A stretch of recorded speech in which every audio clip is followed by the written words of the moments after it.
All right. Hello, everybody. It's my first time at GIC. Thank you. Appreciate it. So, yeah. You can clap for that. That's great. Tramell Ray Isaac. I am currently the chief art officer at a startup that is yet to be announced, so I can't really talk about that. But I can talk about where I've been. So I've been in the industry for about 29 years. Created, some classic RPGs like Fallout and Fallout 2, and worked on some first-person shooters, PlanetSide 2, Duke Nukem Forever. Don't hate me for that. It's not my fault, trust me. Lawbreakers, Predator Hunting Grounds, and Ghostbusters Spirits Unleashed. And, of course, a growing list of things that I'm currently working on. But I've spent the majority of my career managing art teams, mentoring and as a leader and an artist. And my main focus in industry now is basically building teams and making them more functional. So presentation is going to cover a number of things. The basic ways that I found that are more effective for me, making the most out of small teams with small budgets. Some of these numbers may not seem impressive to many, but for the teams that I've been working with, that's pretty much all we had. So it'll be a small collection of methods and methodologies and thoughts and theories based on time and budgetary constraints. It's not a presentation about how to make art specifically for any particular development ecosystem. So just want to get that out there real quick. So in the presentation, we're going to basically be covering some planning, scoping, team building, outsourcing, strategic relationships, cheerleading, go team, team satisfaction, and company policies, and how they affect your budget, morale, and productivity over time. For this discussion, I'm talking about small teams. So we're talking like 30 to 35 people, somewhere around there. For example, when I was working on Lawbreakers, the team was about 25 people. At its peak, there's people moving in and out of that, but mostly 25 people with a $35 million budget. And that was including starting up a new studio and getting everything up and running, and then the 3.5-year dev cycle. In contrast to, Predator and Hunting Grounds, which was roughly about the same number of people, $8 million budget with 18 months worth of dev time. So significantly different than, a lot of other games. We're talking about like Battlefield's a $100 million game, Battlefield 4. Cyberpunk is, I think, is around 316, somewhere around that. And Last of Us 2 was about $220 million. So, depending on what you're used to working on, you could be like, oh, $30 million, that's nothing. Or you can be like, oh my God, that's $30 million. So who knows? But hopefully, these things are applicable regardless of how much money you're planning on spending on your project. So we're getting into planning. So I love this quote by Mike Tyson because, this is exactly what happened to us on Lawbreakers. We got hit in the mouth, like real hard. So we had a plan, and our plan, originated from beginning, without the team actually present. This is when we were actually building the team and then in progress. So the idea was we need 12 maps, 12 unique maps for launch. That was the goal. And we failed. We failed miserably for a year. It took us 1 year to make one map. There's a lot of issues and a lot of things that went wrong in that. We basically underestimated the time it took to get the team stood up and fully functional. And then we doubled down on it by not even changing the plan. So it's like, all right, well, finish line's still there, so let's keep it moving. And then we worked directly with design in the maps, the same maps that we were trying to art at the same time. So that was a big no-no. Created tons of rework and a lot of frustration at that point in time. And started with a plan that was destined for failure. And I say that because, there was no team to make those estimates. So to say that you could make 12 maps was just, wishful thinking at that point in time. So that was how we did it. But how we fixed it, we started working smarter on a lot of different fronts. And it was mainly just rearranging how we thought about what this, the construction of 12 unique maps actually meant.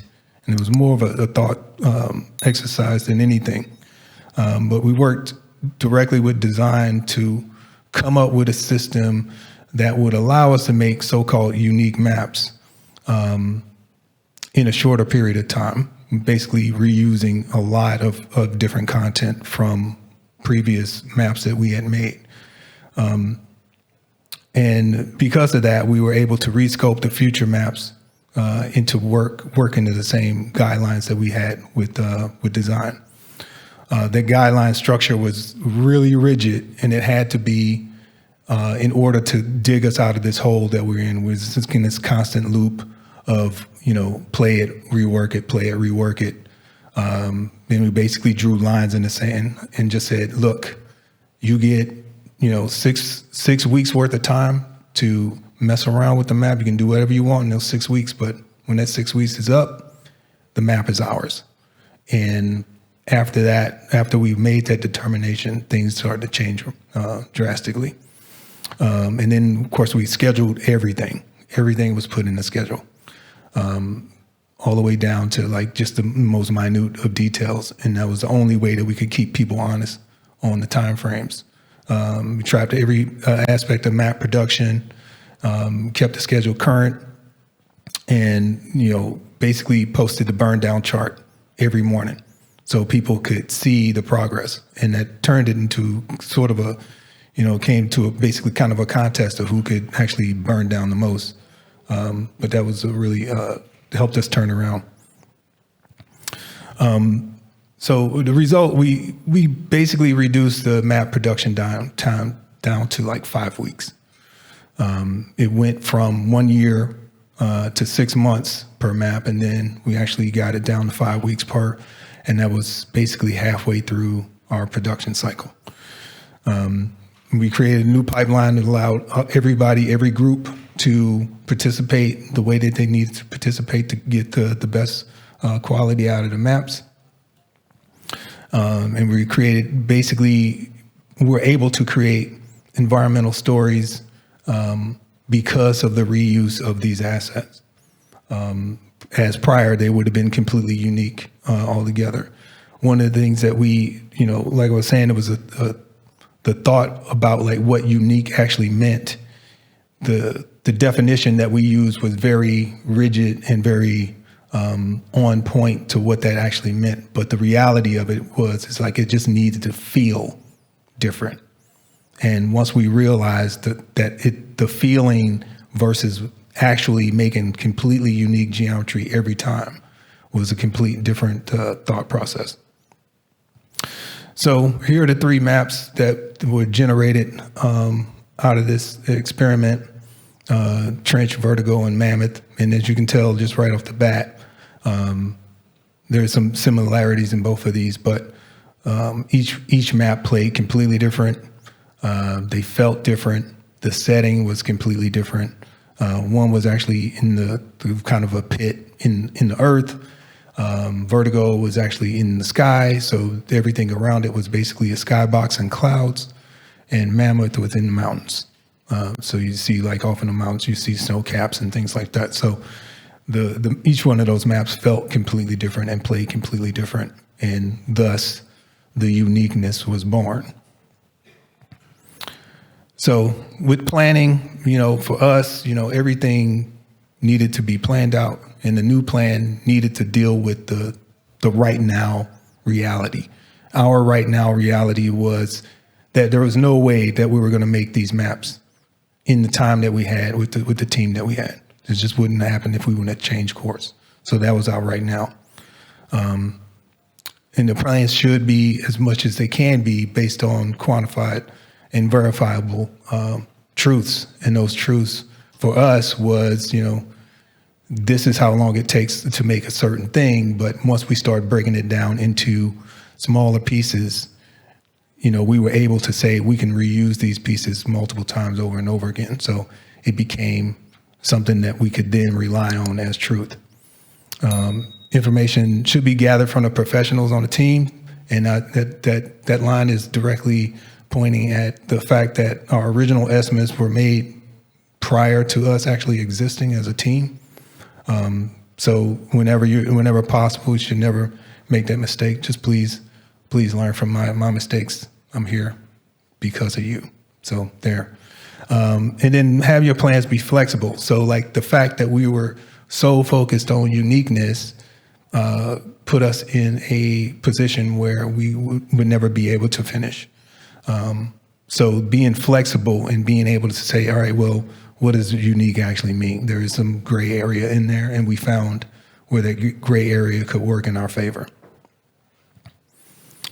Of course, project planning is completely boring. It's not exciting. I don't see anybody smiling here. That's exactly how it is. It's tedious and it sucks. But if you don't properly plan, you will be for a world of hurt. It'll save you a lot of time. It'll save you a lot of money and a lot of heartache. When done correctly, a project plan can identify shortages in personnel, overscoping issues, holes in the pipeline, budget overages, and can help set expectations for future deliverables. So here's one of my spreadsheets, my mini spreadsheets that I've done in my life. And, again, I hate doing them, but they're so useful. So a solid production plan can be a good indicator of a team's success or failure.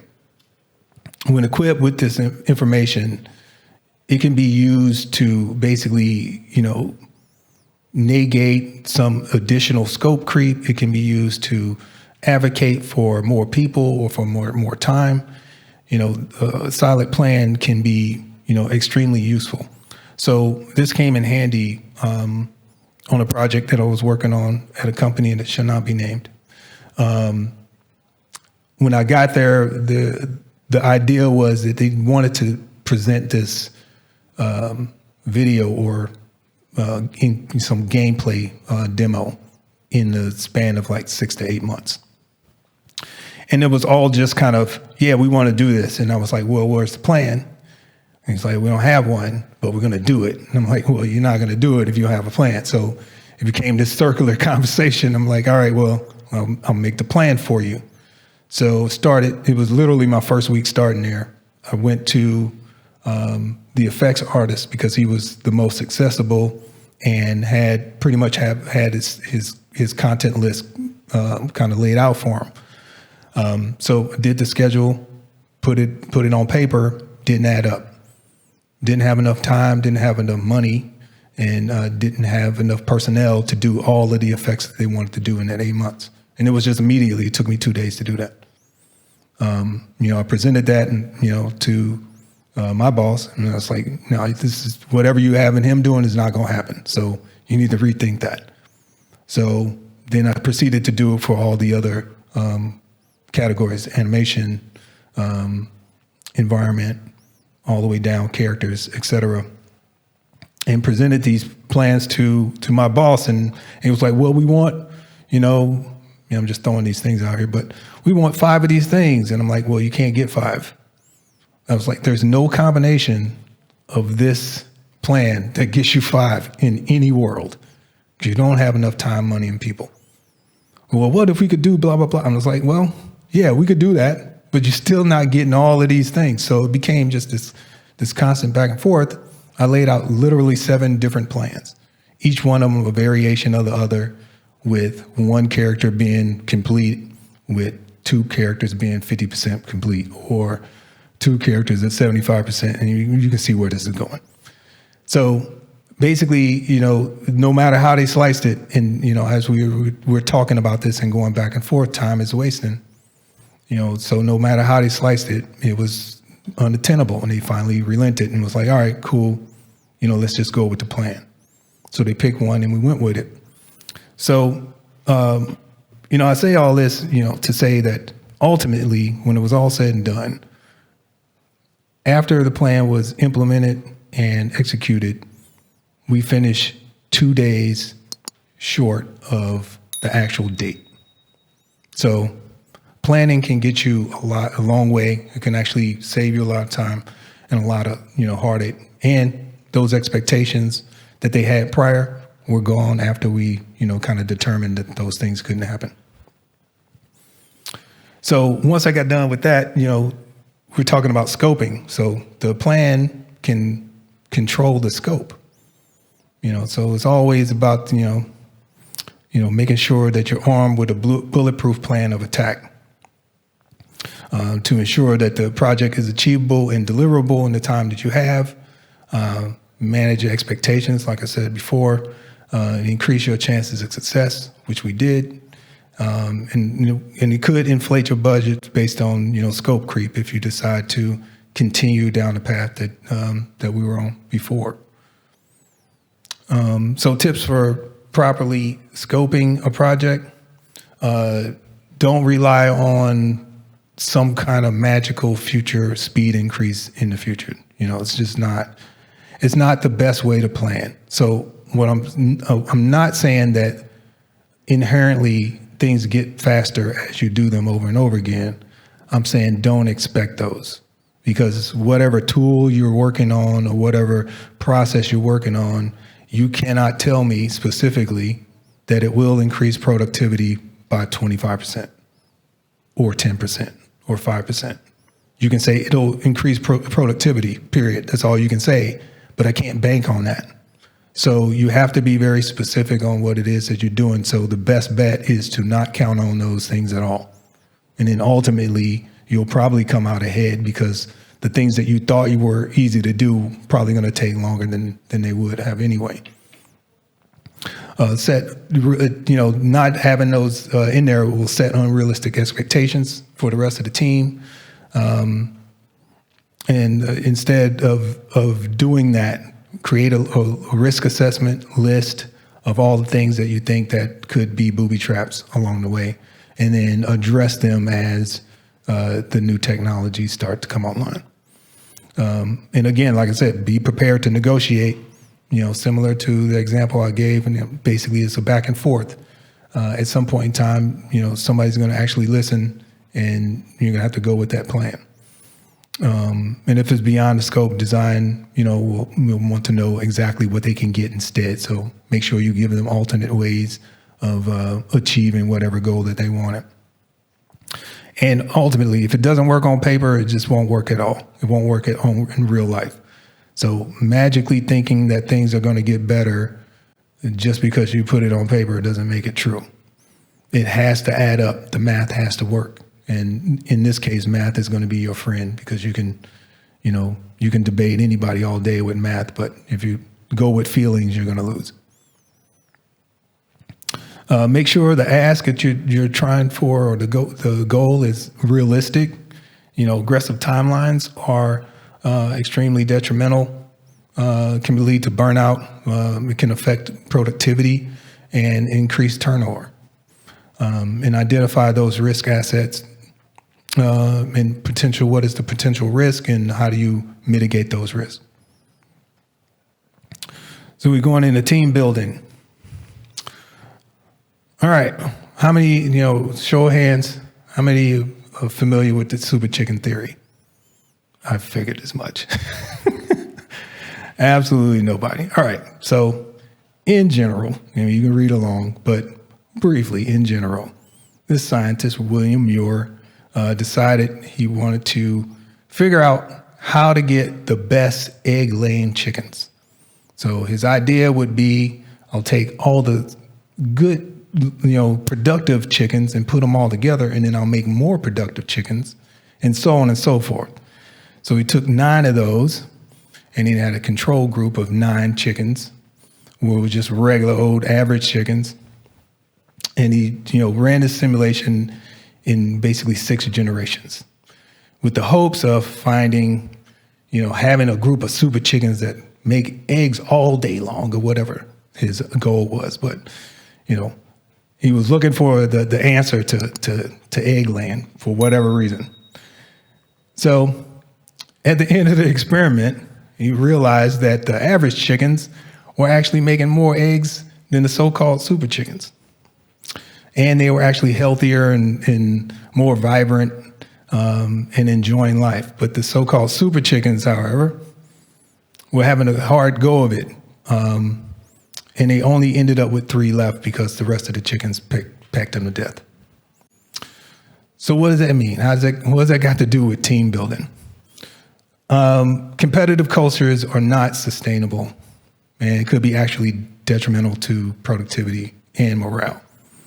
So I always keep that in mind when I'm building a team, because at the end of the day, you can't have 5 Jordans on the team because somebody's going to always want the ball. So you have to, have a diverse set of team members in order to get the results that you're looking for. So I usually start with a team of must-haves. With a limited budget, you still need a core team of people that consist of the people that you cannot make this product without. And those 2 team members would be, the ones that you need to be in constant communication with, are integral to completing the project and are not easily outsourced. On Predator Hunting Grounds, for example, we had no character artists, we had no weapon artists, and we had no concept artists on the team. And it's because we just didn't have the budget for it. But we did have outsourced budget, so it was easy. Those were easy things to outsource. So starting with leadership, you got to build a solid leadership team that consists of art directors, creative directors, technical directors, people who organize in production. And you need great leaders in these positions because you're going to manage the conflict or resolve problems, help guide and mentor and train new people, or get people up to snuff, up to standard. And make timely, informed, level-headed decisions, which is important, and determine which is most important to the success of the project. And lastly, provide a vision and direction for the team. And then your middle group is your support staff. And those are leads, principals, seniors, and mid-level artists. When I'm hiring people, I'm looking for people that are lifelong learners who have a love for making games. And I noticed you mentioned that in your presentation earlier. Love solving problems, have great creativity, and actually team-oriented. Then you got to have some young talent in there. You got to mix them in. And these are interns, associates, recent grads, and don't forget the hobbyists. Definitely shouts out to them. And when you're hiring young talent, you make sure that they possess the same qualities.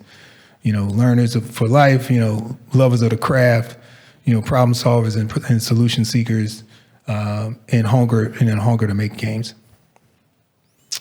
New blood can be inspirational to senior artists as well. By taking, having a senior paired with a person that's fairly new to the industry, can give them purpose as a team leader, looking to mold someone in their image. And the right combination can be inspiring to the rest of the team. Driven young talent can do wonders for the team morale, quality, and productivity. Increased productivity comes with a reduction of the reliance on outsourced assets as well. So it's kind of like a double-edged sword on that one. So with the outsourcing, this was our outsourcing. All the people that did outsourcing stuff for us on Predator Hunting Grounds. And as you can see, there's people, all the last names are from all different walks of life everywhere. I pretty much picked up people from all around the world, searching for good deals and people who want to do things for the cheap because, $8 million don't go that far. So my outsourcing budget was 1.8 million, and that was in 2018. And I don't know if you guys are like, wow, 1.8 million. That's really not a lot. It's not a lot at all. It's actually like, it was a significant chunk of the 8 million, but it's still not nearly enough to do the game justice the way that I wanted to do it. But c'est la vie, it is what it is.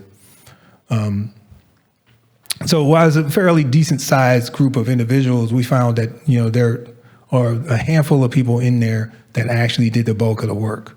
And that is because, after a certain number of assets being completed by these outsourced studios, we realized that some of them were just not, up to snuff or not working. So don't be afraid to kick somebody to the curb if they're not working. You're really trying to get the best value for the price.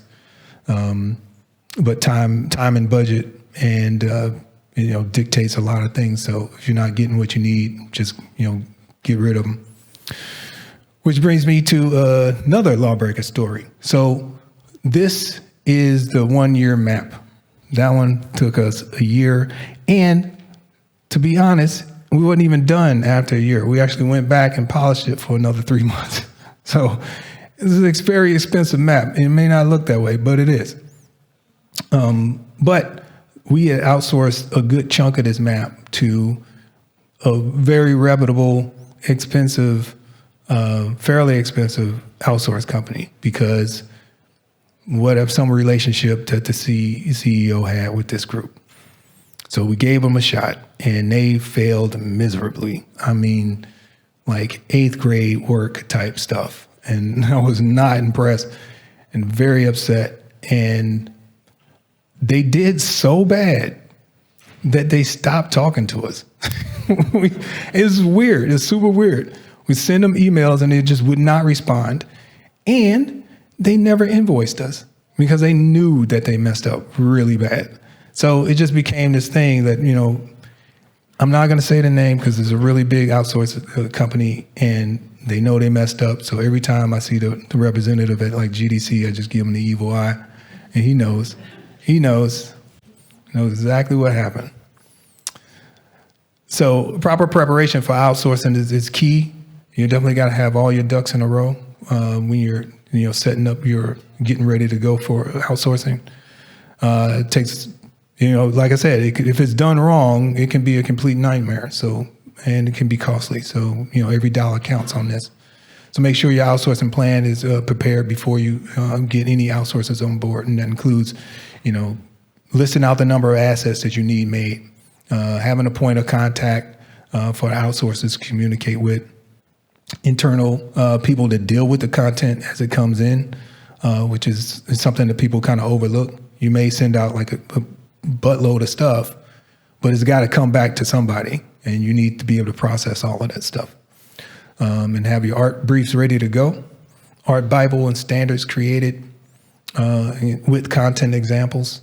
And if they're working inside of your engine or in your build, make sure that the setup for them is simple so that there's no friction on that. Remember, there's you got the power of negotiation.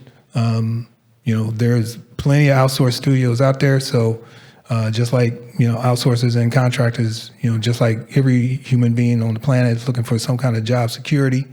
So, the prices can be adjusted if you can give them a long-term deal. So remember that. Always ask for a better price. Using the prospect of additional work in the future as a bargaining chip, if you can. And make sure that what you need is thoroughly explained, because sometimes they may quote you based on what they think you need as opposed to exactly what you need. And that price could be higher or lower, depending on how much information you've given them. Strategic relationships. So in order to stretch the dollars a little bit more, we had some relationships that we exercised on Predator Hunting Grounds. Sony was our publisher for this particular product, and they have a service group down in San Diego that I used to work with when I was at Sony. and they allowed us to use the mocap studio that they did all the mocap for God of War in, and actually use the head scanners that they've done all the head scanning in all of their first party products. So that helped us out a lot. We got it at cost. So that might seem cool, but it was really stupid expensive still. Because it is Sony, so there it is. But we did get a pretty decent deal compared to any other developer. Went to DigiPen and basically, asked if they had any students that were looking for internships. And these are paid interns. We're not sleazy and trying to take advantage of the young kids. These are paid interns that got actual credit on the product, and they got classroom credit for actually participating in working with us. So they got paid multiple ways. And we did get some pretty good talent through working with DigiPen. So that could be an option for you if you're looking to kind of get some more horsepower for cheap. And I had some connections with some friends of mine who were starting outsourced studios roughly around the same time, and were looking for an opportunity. And because I was willing to give them that opportunity, they gave me some discounts on the work. So it's a mutually beneficial situation. So here's the cheerleading part. You got to be a cheerleader. You got to evangelize for the team. It's super important. Leaders, must always evangelize for the people and the product. Your team will take their cues from you. So if you don't like the product, or you don't like a manager, or it's something that you dislike about that and you're very vocal about it, the team's going to probably jump on board with that. And it's going to be, it's going to create problems down the future, down the road. And as a leader, it's your job to inspire your team members.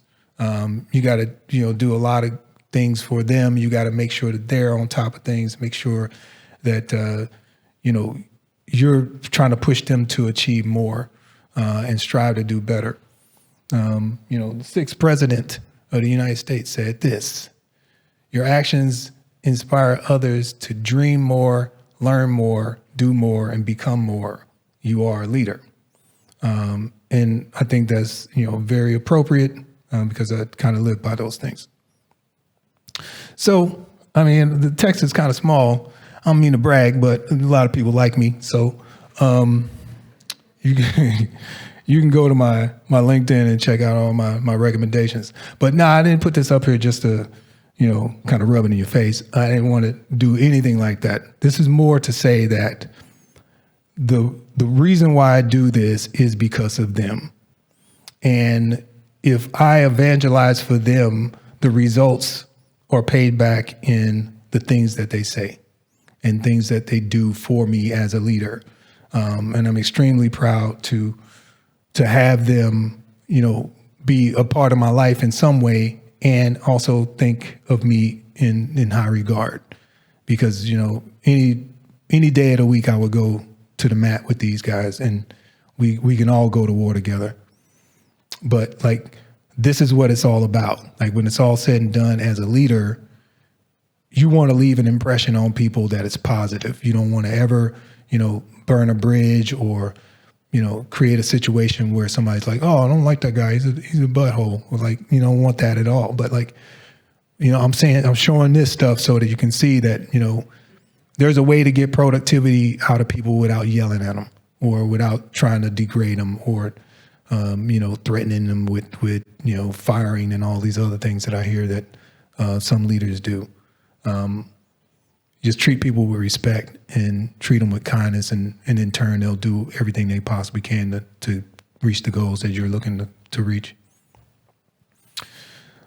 So enough of that. I was tearing up. I'm a little bit teary. The workforce has to trust the leadership, and that's what it's all about. Me doing what I need to do for them, and in turn, the trust is that they would reciprocate at some point in time. Employees are more engaged and more committed when you have that trust between one another. Higher performers, they're more innovative and more productive. And a highly motivated team can make a product within your budget and constraints and make it faster and of high quality. So now we're getting into team satisfaction. All right. Happy employees are 20% more productive. These are what Forbes has published by Social Market Foundation. They found that, when you make people happy, they do better stuff. So it's great. Keep people happy so you can get better production out of them. And how they define happiness within that, they feel like what they do matters. That's super important for everybody. You want to be working on something that means something, and you want to know that people know who you are, that you specifically are making a contribution. And working on tasks that matter and impact the company, project, community, possibly the world. Who knows? Never know. Might be one of those things. A team working toward a meaningful goal and are appreciated for the efforts. So people want that in their job for job satisfaction. So employees and job satisfaction and happiness and compensation are not necessarily linked. You should avoid assuming that if you pay somebody more, they'll be happier. I can tell you, with personal experience, it's not the case.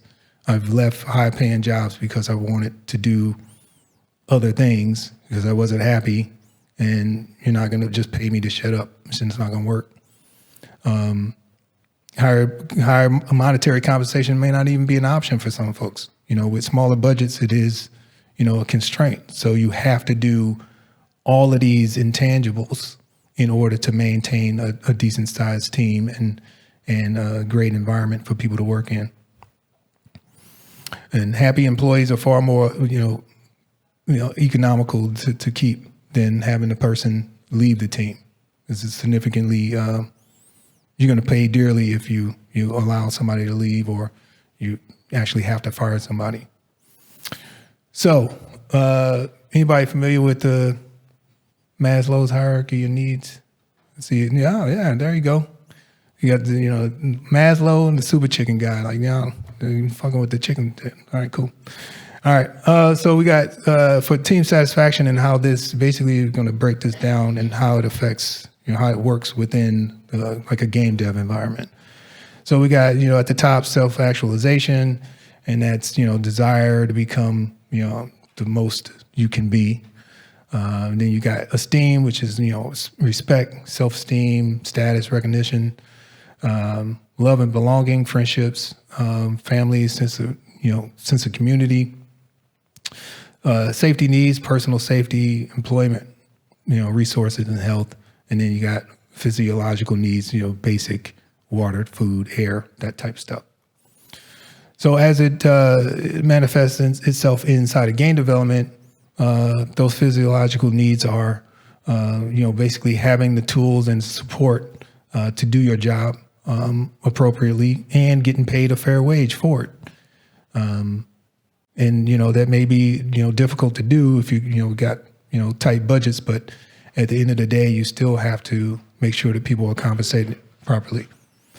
Safety needs, job security, what is that anymore? I don't know, but that's a thing, apparently. Benefits, concern for other people's well-being, which, I mentioned before. Belonging, working relationships, team building, friendships, esteem needs, accountability, accomplishments, and respect. And then self-actualization, actually shipping the product, reaching your goals, and actually getting a proper promotion. So with that, you need company policies that support all of these needs that people have. So company policies support people. You got to invest in your employees, and you got to invest in the well-being of them. So job training is one of those things. That's learning new tools, learning new skills will always benefit you and that person. You and that team member are going to be beneficial when that exchange happens. At Ilphonic, so all of these things, the things that I learned when I was at Ilphonic. We had wellness days and fitness challenges, which were great. Got the team motivated and got people moving. People lost weight and people were happier. But bottom line is healthier people are happier, and actually more productive. So it's basically us giving so that we can get back. So if you're healthier, you're going to take less sick days, and you're going to be working consistently for a longer period of time.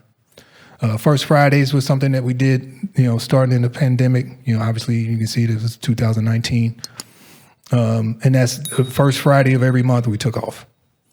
And that was because, the things that we were doing was extremely stressful. And then, throw, the fact that you can't see anybody on top of that was, enough to drive people batty. So we decided to implement that. And of course, we got unlimited PTO, which studies have shown that if you have unlimited PTO, which is one of the reasons why big companies are actually going that way, that you actually take less PTO. So as a company policy, when you have unlimited PTO, please just make people go on vacation, because they won't. And on top of that, we had company-wide vacations, which were even better because nobody's sending emails. So like when I go on vacation, I get a whole gang load of emails, and they're all bogging up my inbox. When the whole company goes on vacation, it's the exact same as it was the day we left. So think about company-wide vacations if at all possible, because it can be a morale booster for sure. So why is it important to invest in your people? Because turnover is expensive. It's not cheap. Having somebody leave or having to fire somebody is extremely expensive. Gallup poll puts the cost at 1/2 to 2 times the salary of an employee. So, when people leave, there's a lot of other, additional things that kind of tack on to that. Your possible loss of team cohesion, depending on who that person was. Decreased morale. Loss of institutional knowledge, which is huge, because you got people that are learning things that are specific to your product. Now you got to get somebody else in there and teach them the thing. And increased workload on the remaining employees. It's a huge burden when somebody leaves. That work's got to go somewhere. And then of course, a loss of time due to training the new person as they come in. And on top of that, that person may not be one-to-one in exchange. So this person might be good at this one thing that the other guy wasn't, or, this person might be worse at this other thing. So it is a crapshoot. So it's better to make sure that you try to keep as many people as you possibly can. Last resort is letting them go. Ways to mitigate turnover, lay out career paths so people know that there is either a future or not. At least you can possibly make something for somebody. You can be creative with these career paths. Offer equity in the company, which, I know that a lot of companies aren't doing that, but I'm starting to see more and more companies that are. And it's extremely important for people to have, skin in the game. So, if that's at all possible, do that.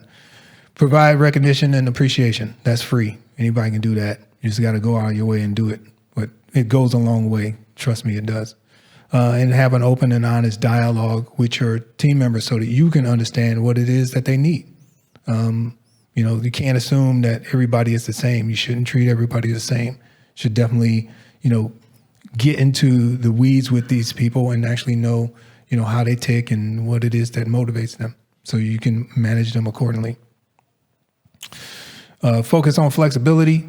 Standard work days become a kind of the thing of the past. In the last couple of years, you can attract and retain new talent based on an objective-based focus, as opposed to, do 40 hours a week, get a thing done, X. Really it's all about like, I just need it done by this date. How many hours you put in is kind of irrelevant, as long as it's done by that date, or when you put those hours in You can put 10 hours in on Monday and none on Tuesday. It doesn't matter as long as it gets done on Friday. So be flexible in that regard and allow people to kind of work the way that they need to work if they're working from home.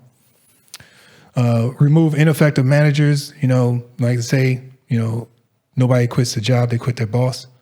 So you want to make sure that you're pushing people aside. And I'm not saying remove them as in fire them, but take them out of their position and retrain them so that they can be more effective for you. The last resort is firing somebody.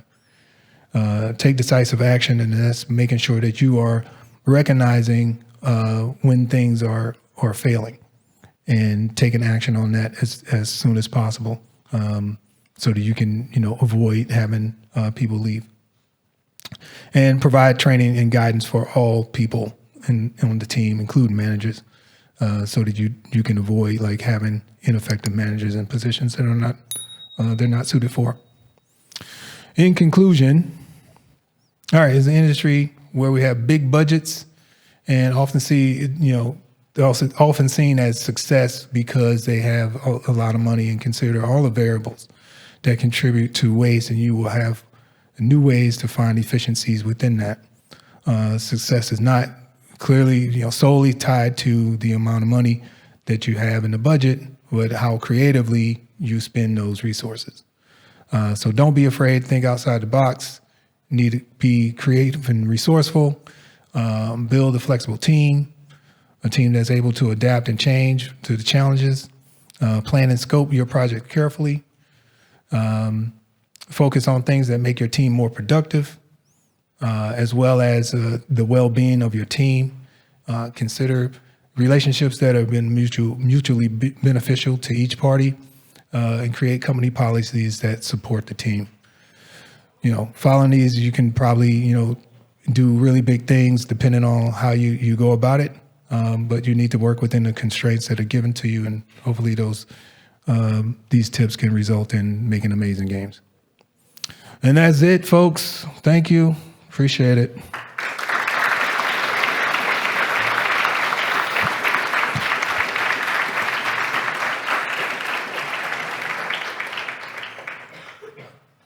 Anybody got any questions?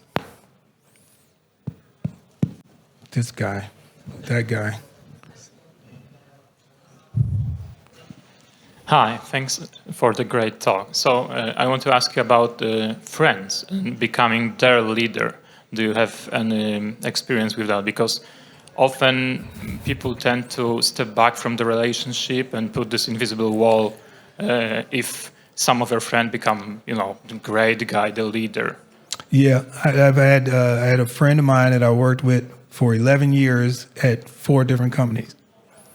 So we kind of followed each other around. But I made it perfectly clear that, there's a time to talk to me as your friend and a time to talk to me as your boss. And when I'm at work, don't try to friendship with me. It's not going to work. We need to, make a clear separation, make sure the boundaries are there. And it's all about just having a conversation, that discussion. If that discussion is hard to have, then you're not really a friend. So a friend would be accepting of that information and be, oh, okay, I need to, operate in a different way, and, kind of check myself when I'm at work. And then when we're out of work, we can just hang out and be cool. But yeah, you definitely got to have that conversation and make sure that it's perfectly clear where the boundaries are. Perfect. Thanks.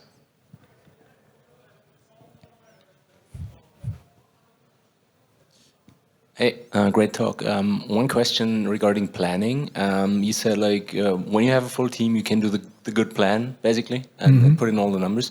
But how do you handle onboarding and budget before you actually have the estimations in? Right, that's kind of a hen and egg problem thing. Yeah, well, the budget is the fixed thing, the fixed variable. So the budget's not going to change unless some event happens. So you use that as the fixed variable.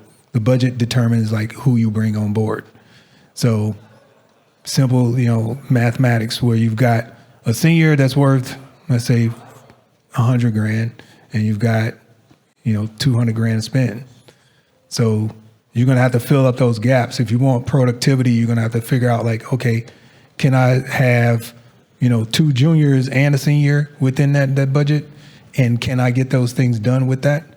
Once you get them on board, then you can actually start making some estimations. But a senior person who's been doing it for a while should be able to handle those estimations themselves based on their experience. So that, like I said, talk to the professionals. So that person being, a senior who probably has got 5, 6, 7 years worth of experience should be able to answer those questions for you in a way that's close enough to be relied upon.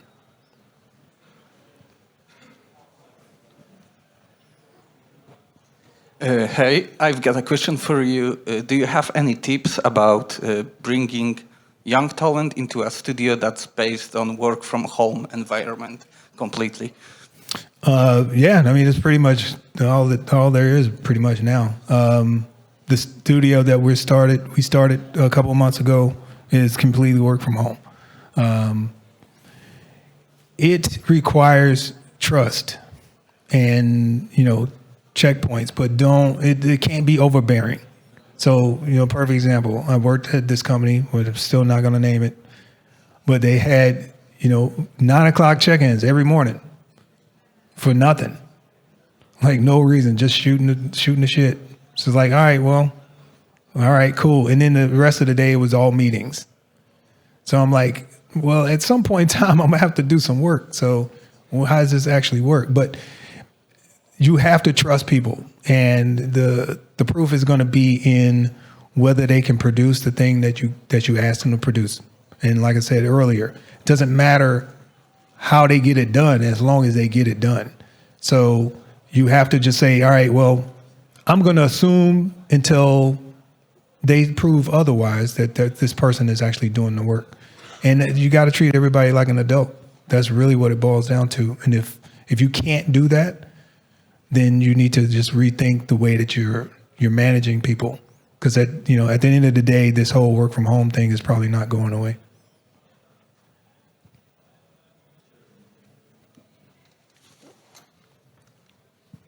Hey, very nice talk. I have actually 2 questions. First, art directing small teams for big impact. For me, it was kind of misleading because we were talking more about production than actual art directing. Can you agree? Yeah, that's why I kind of started the conversation out like it's not about art direction. Cheers, mate.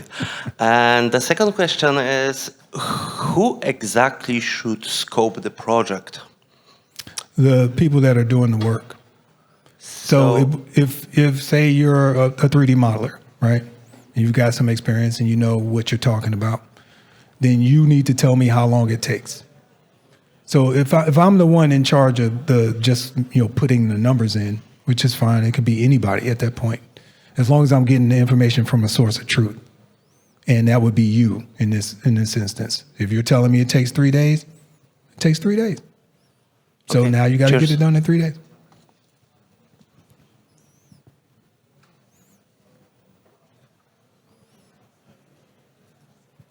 So, hi, thanks. Great talk. I have a question about the outsourcing and budgeting slide you had before. Yeah. And you mentioned you had like an $8 million budget for the project, and Yeah. you had like a almost $2 million outsourcing budget. Yep. Did it make sense to have all these people on outsourcing assets and having then people in the team sorting and sifting through these assets instead of training at home, in-house junior artist for the project? Yeah, it makes sense because if you're looking at just pure dollars, the cost of an individual that, say makes $100,000 is actually probably 175 because you got to add in benefits and all these other things that go along with it that aren't just baked into the price tag salary. So we're talking about, 1.5 times that salary or more. And what can you do with that extra 500,000 or extra, 200,000 that you end up getting back by not actually hiring people? You can get more stuff done. So it's all about optimizing what you can do in the time that you have it. So yeah, I would have loved to be able to hire more people, but then when the product is done, and this is another point that people don't really understand. When the product is done, and if you've got all these people, now you got mouths to feed.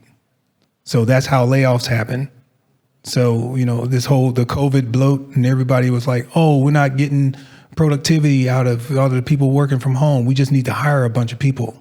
That's what happened to Amazon. That's what happened to Microsoft. And the list goes on and on. So they hired a bunch of people. They got done with the products. The products didn't do gangbusters. So they're like, all right, we got too many folks. And they had the layoffs.